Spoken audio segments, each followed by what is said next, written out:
Bermakna dalam penyiasatan yang berlaku ni, dia ambil contoh Tan Sri Syahir Samad punya kes yang dikatakan ada kes salah guna kuasa. Dalam kes tersebut, badan penyiasat, ada seorang pegawai penyiasat ditanya, adakah kamu telah mendakwa sebelum kes ini habis disiasat? Dia kata, ya. So, bagaimana pendakwaan itu terlalu tergesa-gesa, sedangkan kes itu masih lagi belum habis disiasat? Saya kata, ini berbalik kepada Tun Mahathir Mohamad. Sewaktu dia menjadi Perdana Menteri, taktik ini digunakan oleh dia dan Bersatu untuk nak menjatuhkan UMNO pada waktu itu dan memastikan UMNO terus berkubur. Tuan-tuan, dia macam ni. Kita bercakap soal reformasi dan keadilan. Parti kita sendiri pun nama keadilan.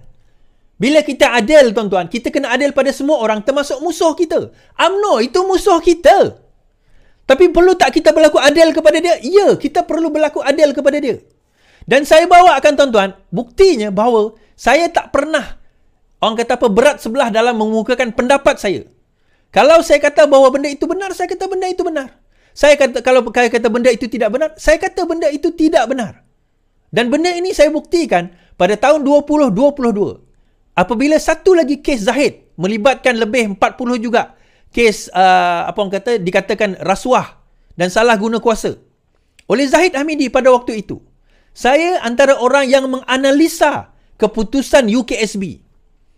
UKSB pada waktu itu, kalau tuan-tuan ingat lagi, UKSB, di mana dalam UKSB beliau didapati beliau didapati tidak bersalah. Tidak ada prima facie, bukan tidak bersalah, tidak ada prima facie kepada kes tersebut. So, saya analyse pada waktu itu. Kenapa tak ada prima facie? Apa yang menyebabkan kes Zahid sampai tak ada prima facie?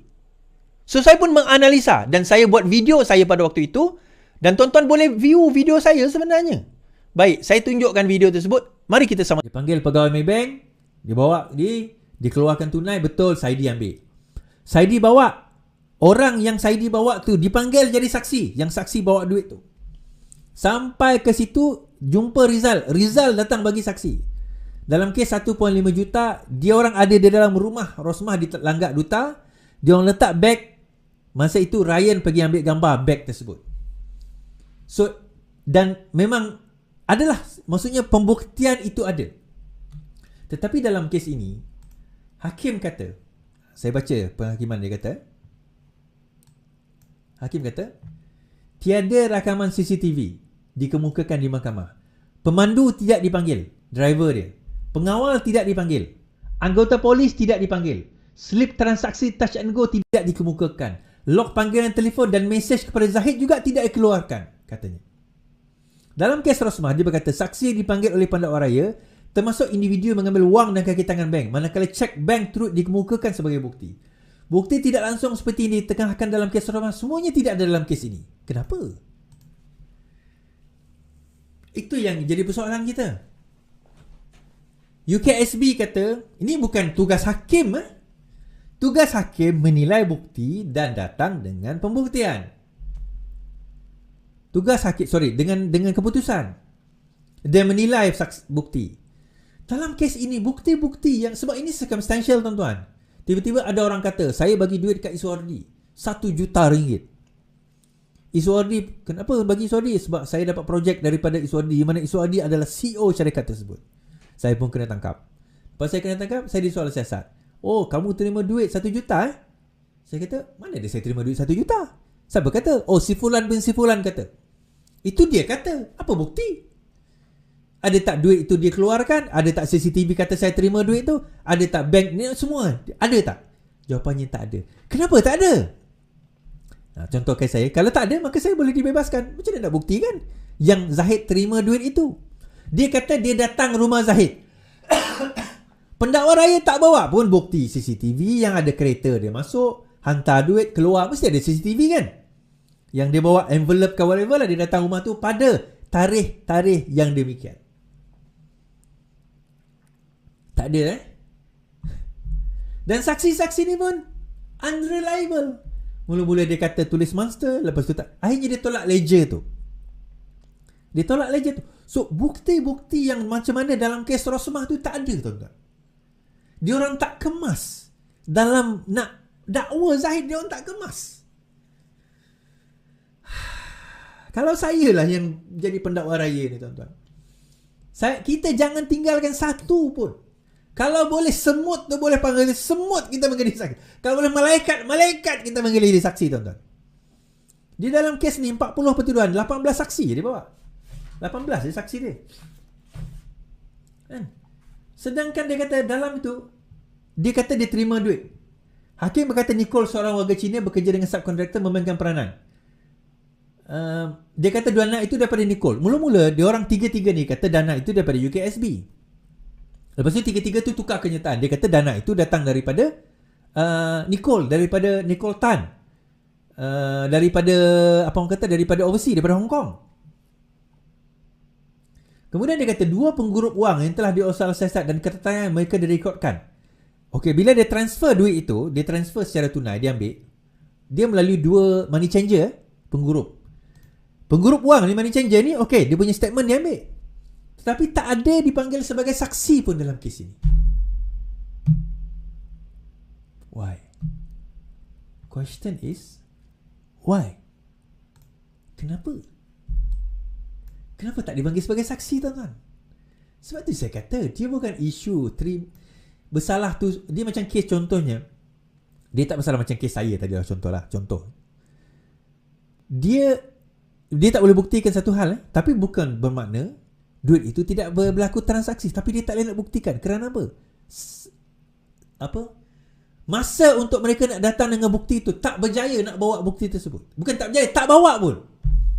Saksi-saksi itu ada, tapi mereka tak bawa. Dia keluar duit daripada penggurup wang, money changer, tak ada. Patutnya panggil lah Bank Negara Malaysia. Takkan duit banyak-banyak macam tu tak ada, tak melalui money changer, tak alert Bank Negara. Contoh, kalau tak melalui pegawai bank pun, takkan tak ada SMS, WhatsApp. Okey, mungkinlah tak ada. Call, mungkin tak ada. Sebab Zahid ni mungkin bijak. Semua. Sebab masa dalam kes dia orang cerita ni, masa dia bagi duit ni pun, tuan-tuan, dia bagi duit dalam keadaan Zahid tak ada tau. Dia letak atas meja. Ni dia cerita saya baca. Dia kata, dia orang datang rumah Zahid, dia letak atas meja. Licik. Sangat licik. Mungkin CCTV dah tutup, saya tak tahu. Tapi tak pernah tender evidence tu. Kenapa, tuan-tuan? So kita dengar komen Peguam Negara. Yes, your team delivered.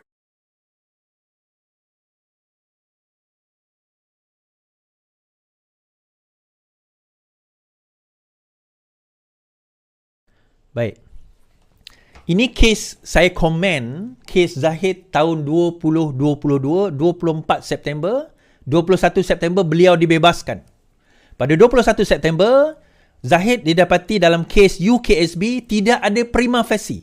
Zaman Perikatan Nasional memerintah. Pada zaman itu, UMNO bersama dengan Kerajaan Perikatan Nasional membentuk kerajaan pengkhianat pada waktu itu. Adakah saya emosional kerana PN membebaskan Zahid? Tak. Saya objektif. Saya tengok satu persatu. Dan kesimpulan saya kata prosecutor dan juga terutama badan penyiasat tidak kemas dalam siasatan mereka. Kemudian saya macam suspicious. Saya kata, kalau kes itu dia boleh lepas, saya risau kes yang ini boleh lepas juga sebenarnya. Kalau kes yang UKSB ni boleh lepas, saya risau kes ini dia boleh lepas. Kerana apa? Nampak macam benda itu terlalu, macam mana dia kata, it was so stupid. The mistake was so stupid. Kalau bukan sebab pendakwa raya ataupun SPRM tu bodoh, bukan, don't get me wrong. Tetapi saya nampak kerja mereka terlalu tergesa-gesa. Seolah-olah tergesa-gesanya mereka ini, mereka memang sengaja seolah macam dah dipaksa, kau kena juga pastikan bahawa Minah, Mamat ni semua, Zahid ni semua ni, kau kena tangkap. Tapi dia orang korap, wajar nak kena tangkap. Ya, saya setuju kalau mereka korap, tangkap pada perkara yang kita boleh buktikan kekorapan mereka. Macam kes Muhyiddin Yassin. Dalam kes Muhyiddin Yassin, tuan-tuan, 200 lebih juta itu diakui sendiri oleh Muhyiddin Yassin, oleh audit Bersatu, telah masuk ke dalam akaun Bersatu. Diakui. Mereka tidak pernah menafikan bahawa duit itu masuk dalam akaun Bersatu. 200 lebih juta daripada antaranya Buhari Equity. Dan pada waktu itu, Muhyiddin Yassin adalah Perdana Menteri yang mempunyai kuasa untuk memberikan pembatalan pelepasan cukai kepada Yayasan Bukhari. Dan dikatakan bahawa beliau mengatakan kalau nak batal, kena bayar kepada Bersatu, masukkan derma ke dalam Bersatu, 100 juta ringgit. 200 juta ringgit pada waktu itu. 200 million. If I'm not mistaken, 200 million. Lebih kurang macam tu. Which Bersatu Bukhari Equity oblige, dia orang masukkan 200 juta dalam akaun. Adakah duit itu telah dimasukkan dalam akaun? Ya. Adakah Muhyiddin Yassin mempunyai kuasa sebagai Perdana Menteri untuk nak membatalkan pengecualian cukai Yayasan Bukhari? Ya. Adakah daripada pembatalan cukai itu, maka duit itu dimasukkan? Berkemungkinan ya. Tapi sebab tak masuk bicara lagi, kita tengoklah nanti perbicaraan. Jadi kenapa Muhyiddin Yassin dibebaskan? Charges, pertuduhan yang mula-mula sekali ada defektif.